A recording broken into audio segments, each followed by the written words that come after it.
guys, Jazz out here in Singapore, and thank you as always for joining me on the Night Owl podcast. You guys, I have been sifting through some of my archived posts, my saved posts. I don't know if you use those functions at all, but I love it because it means that I can put a pin in an idea and come back and revisit it again later. Now, I recently heard something from Phil Good, who was talking about, once inspiration hits, you should actually take the time right then and there to actually speak about it, rather than to save it and then go back to it, revisit it, and do it again later, because it changes the intention of the original spark. And I'm not sure if I understand that entirely or not, but I do it right now because in the interest of time and my schedule, right? Sometimes I'm not in a place where I can record stuff when inspiration hits. I got to save it for later. And sometimes it's not the kind of inspiration that I can just sit there and, free flow off the top of my head. It's something that I need to digest for a little while and maybe read a couple times and let it just kind of marinate for a little while before I can actually sit down and talk about it. So this is one of those concepts that I came across, and it's from the account called Nouveau Tycoon. And it's a quote from Ashton Kutcher that says, "I don't believe the old cliche that good things come to those who wait. I think good things come to those who want something so bad that they can't sit still." And I don't know, it's somehow just resonated all through my being, because I'm one of those people that can't sit still.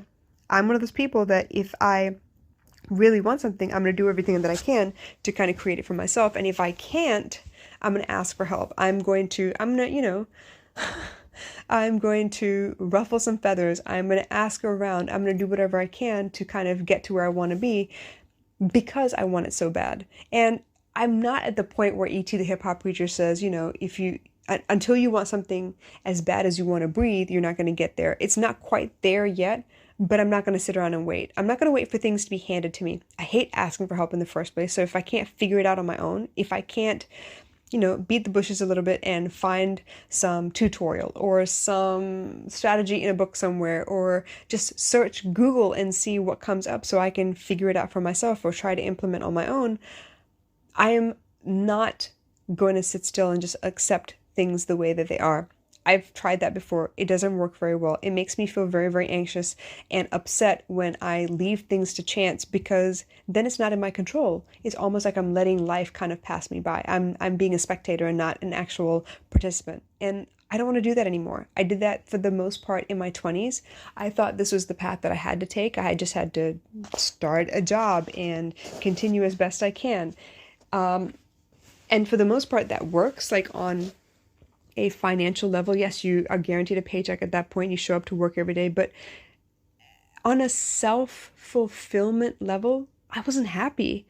I was miserable. I didn't feel like I was doing anything for myself. I didn't feel appreciated sometimes. I felt like I was running in circles, or I was, Groundhog Daying my way through life, and it wasn't fun. So when Ashton Kutcher says, "I think good things come to those who want something so bad that they can't sit still," I feel like it speaks to me. I feel like it describes me pretty well. I have accumulated so many skills along the years in so many different job markets, sectors. I don't know what to call it. Freight forwarding, inventory, supply and demand, cost efficiencies, budgeting, special events, dinner parties, party planning, event planning, emceeing. I used to MC a lot when I was younger for dance performances, mostly out engagements for Bharatanatyam, and I felt good about what I was doing, and I felt like I learned something new. And usually it was a skill that I wasn't ready for, that I didn't know I would need, until I got in the job and realized, hey, the only way to progress is I got to pick up this skill as well, and I need to make a way for myself to fill in the gaps in the job itself, because maybe somebody wasn't helpful enough to do their part in the grand scheme of things. Maybe you have like a couple of departments that you have to work with, right? And there are a couple of people that don't want to work with you, and you got to find a way around it so you can get the job done anyway. So I had to pick up a couple extra skills, and I feel good about that, because that means I've become way more resourceful and self-sufficient. And how is it ever a bad thing, right? How does it ever take away from you? So in that regard, I'm proud that I've never sat still enough to just let life pass me by. I do for a time being, like for a little while, until I realize that it's not going to get better unless I get up and do something. There are very, very rare instances where I give up or change directions more often than not, I kind of steamroll my way into things and find a way. I force a way because I don't like having to depend on anybody else. I've had such experiences in my life where when I did depend on somebody, they would let me down. And then I find that it was my reputation on the line and not theirs because I depended on them. I said that I could do something when I couldn't because I thought that they would always be there to help me out or to be available to lend their specialities or professionalism or their expertise to whatever cause I had committed myself to. So because I don't want to disappoint people and because I don't want to, put my foot in my mouth by saying I can when I can't, I've learned to be resourceful. I've learned to pick up as many skills as possible. I've learned not to just wait for success to come to me. I got to create the doorway. I got to open the door. I got to walk through it when the opportunity presents itself. Like, there's a lot of action involved. And I feel good about that. I'm proud of myself for those kinds of qualities. And it's not qualities that I grew up with. It's not qualities that I was like naturally endowed with. It's school of hard knocks. I learned real quick, people are not going to just hand you things. Most people don't want you to succeed past where they are anyway. So whether they encourage you in front of your face and then talk shit about you behind your back, you never know.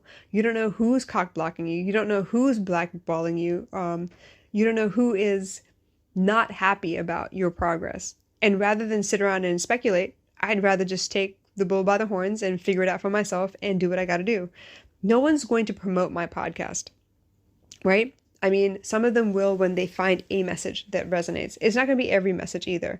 And sometimes when you get people that promote every message, I found that out of, let's say, 50 of them, 10 of them are actually looking for some kind of a kickback from you because they feel that you owe them for having promoted them, for having promoted you.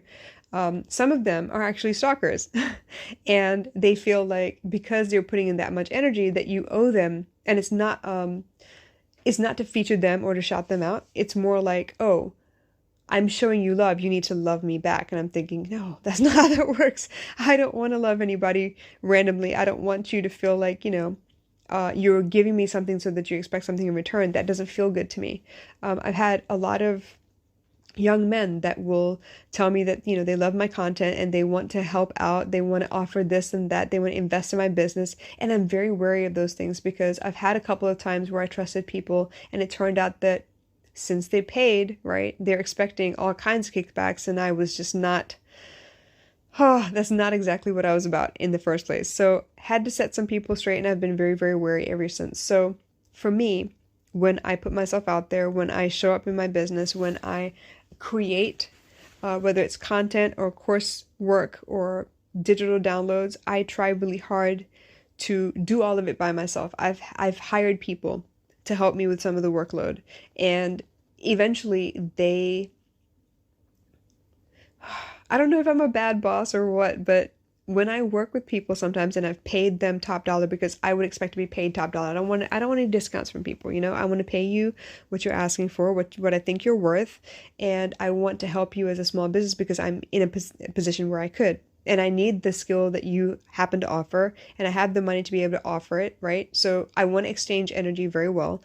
But usually I end up with people who, for some reason, feel like it's okay to not do their best or not complete the work as I've requested because I'm hiring them, because then the familiarity kind of comes into play and they feel like, oh, they're friends of mine. They should have a little bit of leeway. They should have an extension on timelines. They don't take me seriously as a business then. And perhaps part of it is me not being as harsh as I could be, because I understand the struggles of starting up fresh. I understand people who are in the beginning phases of their business and I do want to help out, but push come to shove, y'all. And I gotta draw lines and let people know what's what. And yeah, I turn into the bad guy in their story sometimes. But mostly because I gotta look out for me. I'm learning very quickly that no one's gonna look out for me but me, right? No one's gonna have my dream in mind when they do things like I will. Even if I were to, groom my daughter to take over my business or whatever, chances are she's not gonna want to do my business. She's gonna want to create her own. So I gotta be ready for that. And in this case, I feel like this is the best way for me not to just sit around and wait for the good things to come to me.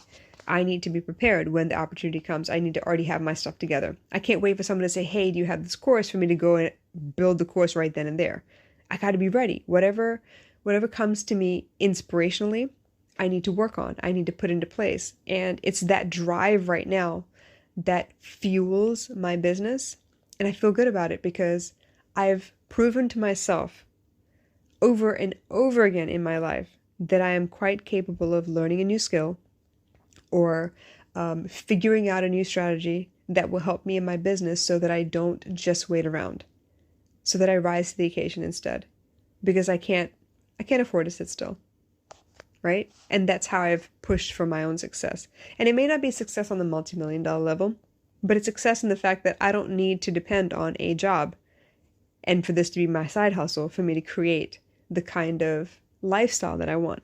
So here's to those of us who are incapable of sitting around and waiting for something to happen so that they can feel successful, but are ready to get up and grab life with both hands and intentionally create the kind of life that you want, that you think you deserve. Whatever success means to you, you're going to get up and go out there for it every day. And that's what I'm trying to do. That's the example I'm trying to set for any of you out in the community, and especially for my daughter. I want to show you that I can. And if I can, you definitely can as well. I hope that made sense, you guys. If you have any questions, please drop them in the comments. But in the meantime, don't sit around and wait for good things to happen. If you don't find the cure for whatever it is that ails you, sometimes you got to get up and create the cure. I didn't have the kind of job that I could find where I could actually be home for my baby. So what I did was I got up and I created the kind of job that I needed, doing the work that I wanted with the kind of money that I think I deserve. So I hope that helps, and I'll catch you again soon. Bye.